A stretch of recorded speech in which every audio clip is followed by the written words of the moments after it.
ফের ভয়াবহ পথ দুর্ঘটনায় মৃত্যু হল এক পুলিশ কর্মীর, আহত হয়েছেন আরো এক পুলিশ কর্মী। পুলিশ সূত্রে জানা যায়, ভোর 6:30 নাগাদ ঈশাননগরের দিক থেকে থানায় আসার সময় বাথরুম করতে দাঁড়ায় ফাঁকা মাঠে, আর সেখানে 260 পিকআপ ভ্যান সামনাসামনি মারে ওই পুলিশ কর্মীকে। মৃত্যু হয় সৌভিক সাউ নামে ওই পুলিশ কর্মীর এবং আহত হয়েছেন তপন দাস নামে এক পুলিশ কর্মী। তাদের জখম অবস্থায় উদ্ধার করে বহরমপুর মেডিকেল কলেজ হাসপাতালে পাঠানো হয়, সেখানে চিকিৎসাধীন। ঘাতক গাড়িটিকে আটক করে ইসলামপুর থানার পুলিশ, চালক পলাতক। গোটা ঘটনা তদন্ত শুরু করেছে ইসলামপুর থানার পুলিশ।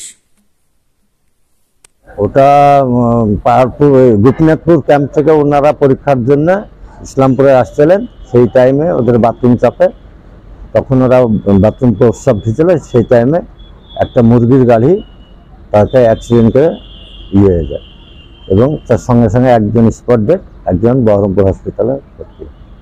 ওরা কি ইসলামপুর থানার কোনো ইসলামপুর থানার কনস্টেবল। তারা কি ডিউটি করতে আসছিল? তারা পরীক্ষার ডিউটি করতে আসছিল। ডিউটি অ্যাক্সিডেন্ট হয়েছে, একজন স্পট ডেড মারা গেছে আর একজন বহরমপুর হসপিটালে ভর্তি হয়েছে। যে মারা গেছে তার নাম জানেন? নাম জানেন? আপনার নাম? আমার নাম আব্দুল মোমিন।